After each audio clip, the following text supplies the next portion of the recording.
When I was 8, my father disappeared under a mountain of debt, and my mother remarried in a panic. Neither of them wanted the extra baggage of me. My mother shoved me off on my father's mistress, a woman named Angela Brown, who sneered that she might as well toss me out with the trash. But when kids at school cornered me and jeered, it was Angela who came roaring in like a lioness, throwing herself between me and the crowd. Angela worked herself ragged, pinching pennies, so I might someday have a shot at a top school. Years later, when I had become an attorney earning 7 figures, my biological parents showed up on my doorstep, all remorse and crocodile tears, begging me to come home. I looked at them cold as ice and said, "I'll see you in court for child abandonment." It began in the winter of 2004 on my 8th birthday in Coldwater, Minnesota. My father, Robert Miller, vanished overnight and left us with creditors pounding at the door. My mother, Linda, spiraled crying, smashing dishes, collapsing on the kitchen floor as if grief were a sport she had trained for. I hid in my room until one day she dragged me out and drove me to a part of town I didn't recognize. A young woman opened the door with a bored, contemptuous glance.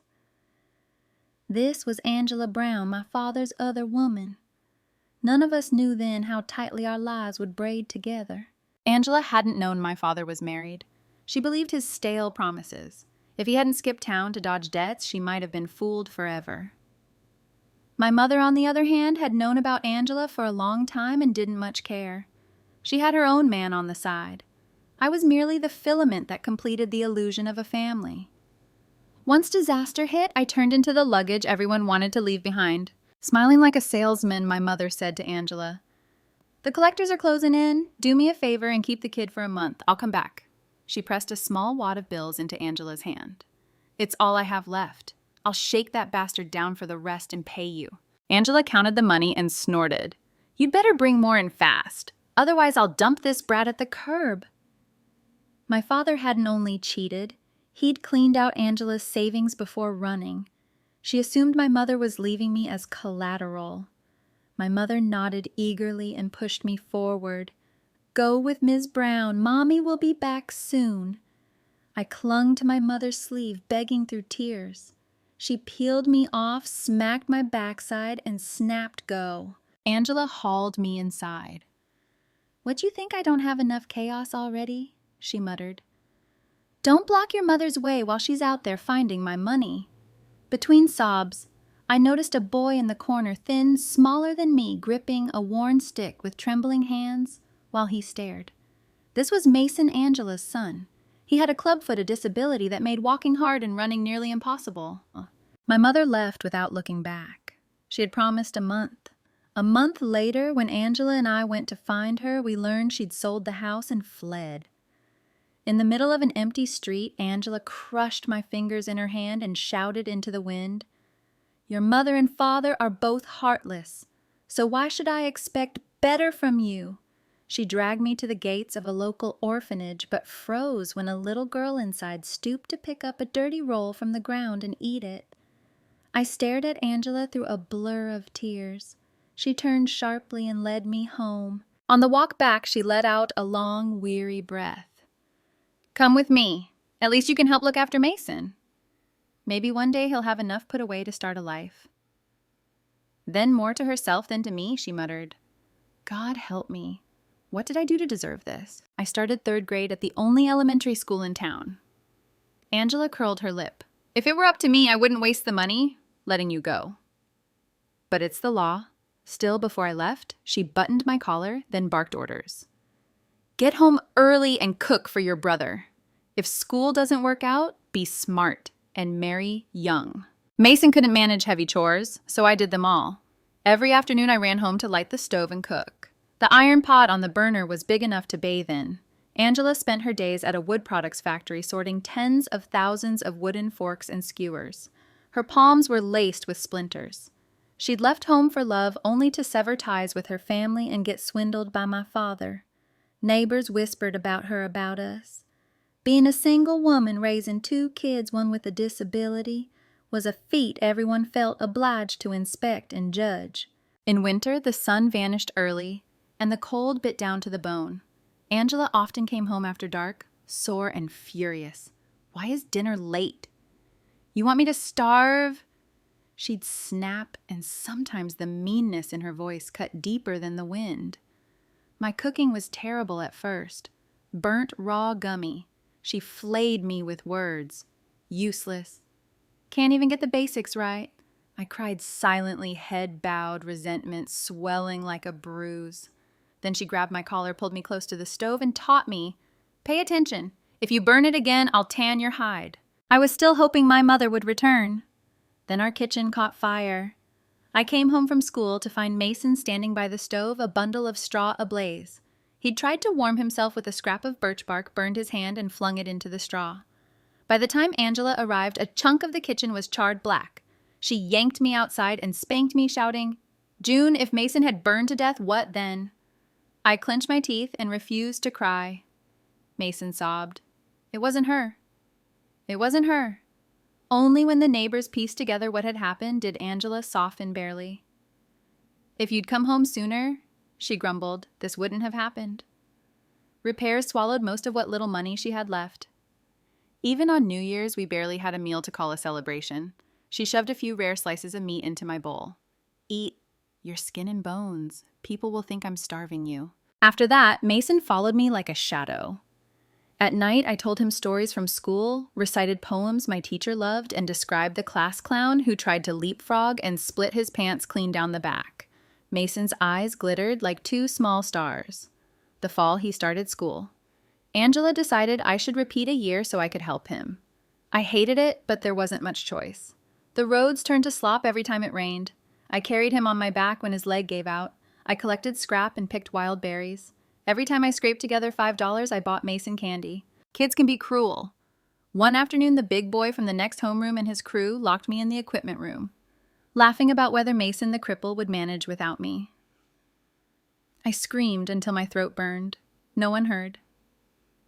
Mason waited and waited.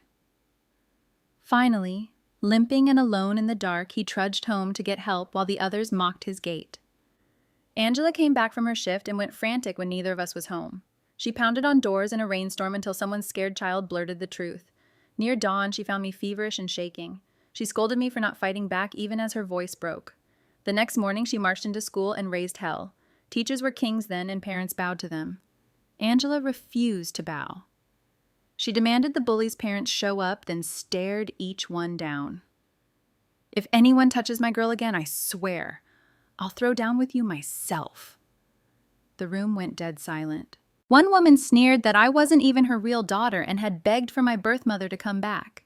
Angela lunged. "Only I get to discipline her, not you." That day changed everything. No one laid a hand on us after that. "Your brother only has you," Angela told me later, jabbing my forehead with one finger. "If someone hits you, hit back. Stand straight. The world stomps the people who slump."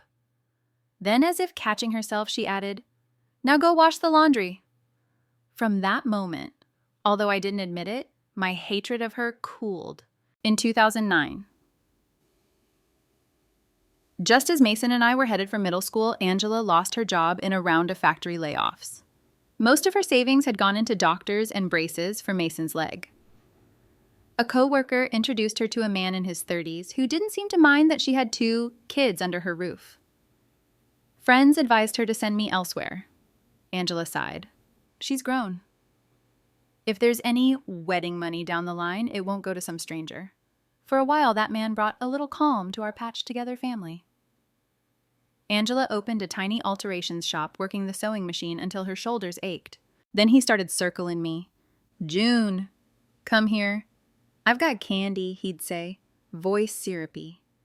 At 14, I was changing taller, softer around the edges, more like the girls in magazines. His touches escalated from accidental brushes to hands that tried to drag me into a bedroom. I didn't call the police. I didn't tell Angela. Why would she believe me? I was the stray she'd taken in, and he was her ticket to something easier. One gray afternoon, Mason had taken his meds and drifted off when the man slipped into my room. He was stronger. He pinned me down. Mason woke banging on the door and howling. The door flew open, Angela, wild-eyed boots skidding on the floorboards. I squeezed my eyes shut, braced for her anger. Instead, she hauled the man up by his shirt front and slapped him so hard the sound cracked like a whip. Mason staggered in behind her and threw a blanket over me. "You're okay," he kept saying. "You're okay." The man shouted that I wasn't even her kid. Angela's voice went low and lethal. "I'm the one who raised her. Try that again and I'll bury you." She kicked him out and never saw him again. He sent thugs to harass the alterations shop. She shut it down and took brutal shifts at a construction site. It was backbreaking, but we kept moving. "I excelled at school," Mason faltered. "Doctors said he needed surgery we couldn't afford. The big boy who once tormented me had dropped out and swaggered around town saying he'd marry me." Mason hurled whatever he could grab at him. "You're nothing," he shouted. Angela stared at my report card for a long time. "You're old enough to marry," she sighed. "What's the point of more school?" But I knew school was the only rope dangling over the pit I was born into. I clung to it. While we waited for the high school placement results, I helped Angela on the construction site. She hunched under sacks of cement joints, throbbing. I shouldered what I could. "Go home," she told me. "Study. Pay me back later if you must." We trudged home that night and found a ghost at the door, my father. He'd latched onto a rich woman in a neighboring county and had crawled back into daylight. Their only child needed a bone marrow transplant. His wife had suffered complications and couldn't have more children. He remembered me now. He begged us to get tested as potential donors and promised money for Angela, maybe even enough to fix Mason's leg. Angela shoved a broom at his chest. "Pay back what you stole first, then get out!" He roared that I was his daughter and he had a right to take me. Angela whipped him across the shoulder with the broom and drove him off the porch. Before he jumped into his car, he shouted that we should think carefully about Mason's surgery and about the better life he could buy us if I cooperated. He weaponized Mason's pain.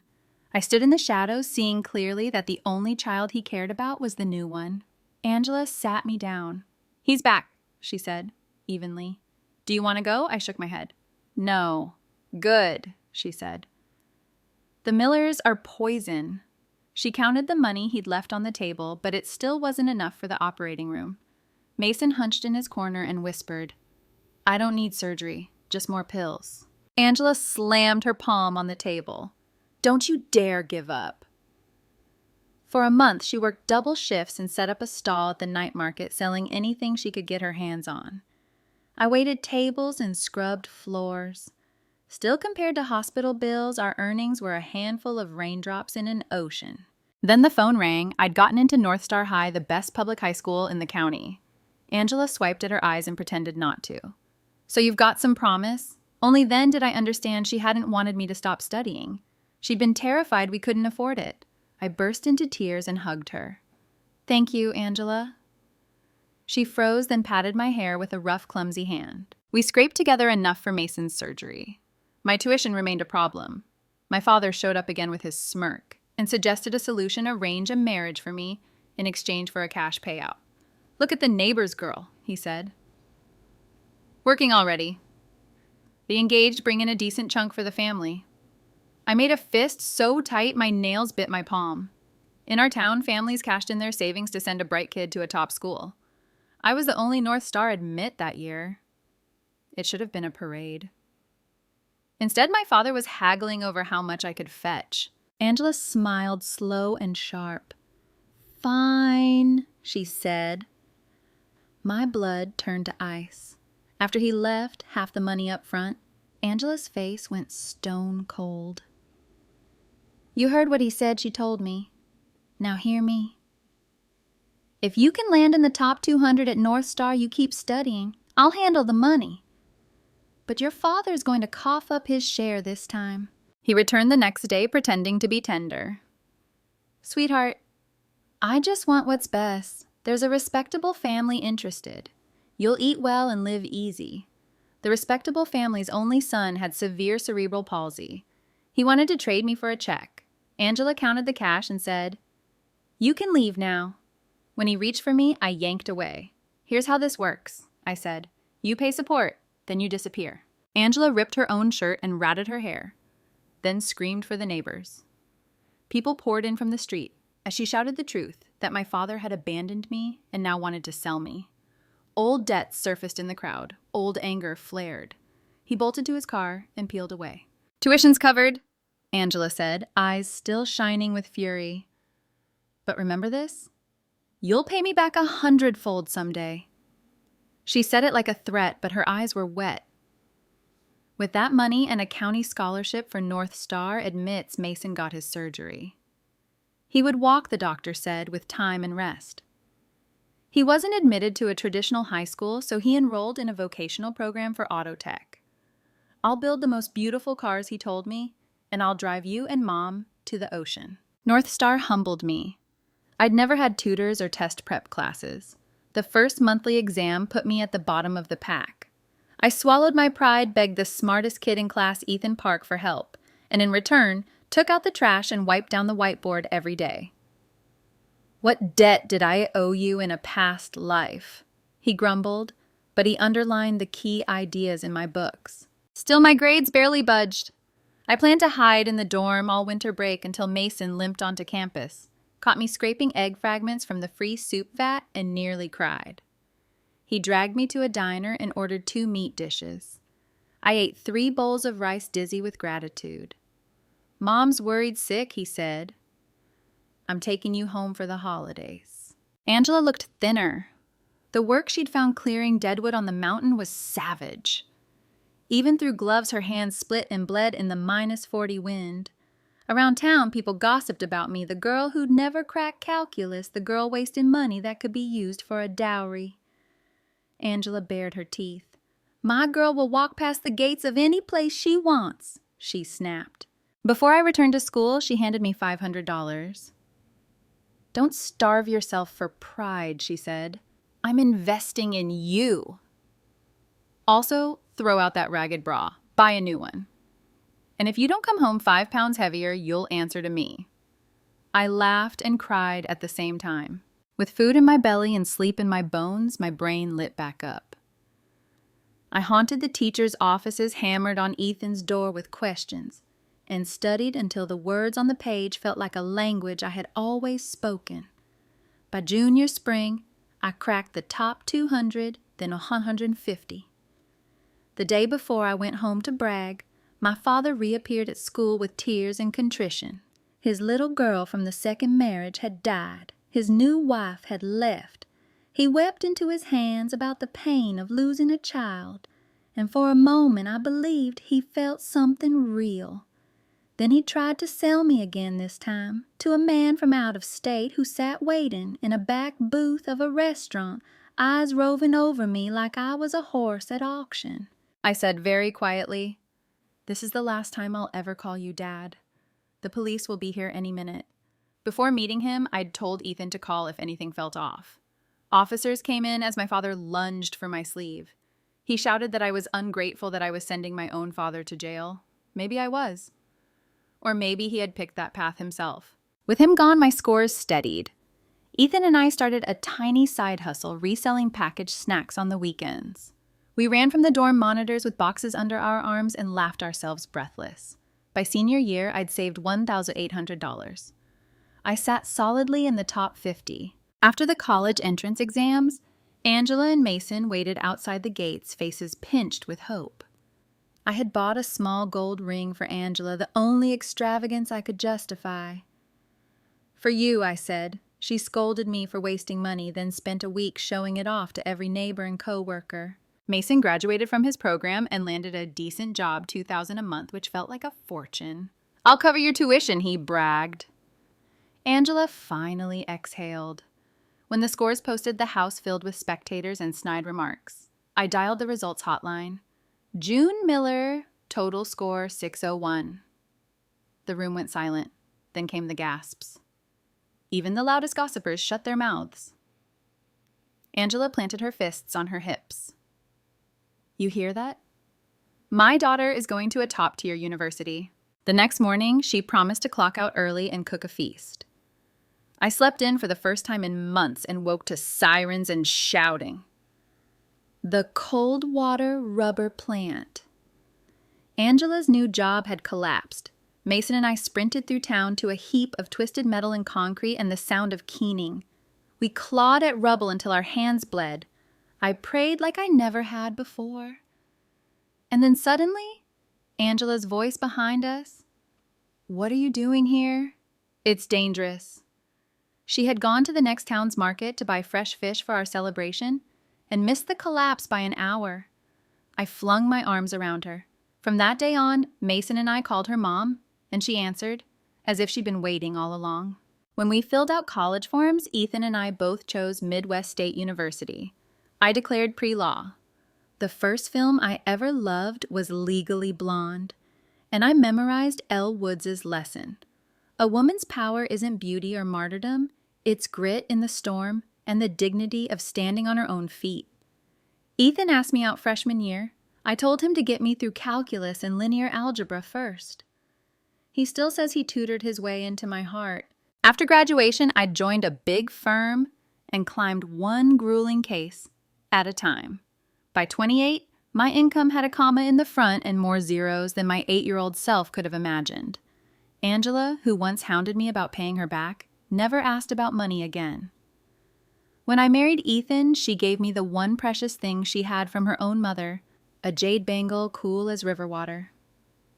She still nagged me about saving, but I bought the bird's nest soup, and the silk robe took her for trims and facials and spoiled her without shame. The truth is, love was never a ledger we were keeping. Mason married a kind woman. He works hard, has talent, and the day he pulled up in his own car to take us out for hot pot, I thought my chest might burst. Our lives were finally warm. On the eve of a long-planned vacation, my treat, a week by the ocean, 2 uninvited guests barged into my office. My father, fresh out of prison, ragged and reeking, and my mother, who had been sending me alternating floods of self-pity and abuse for years, now looked around my firm's lobby with hungry eyes.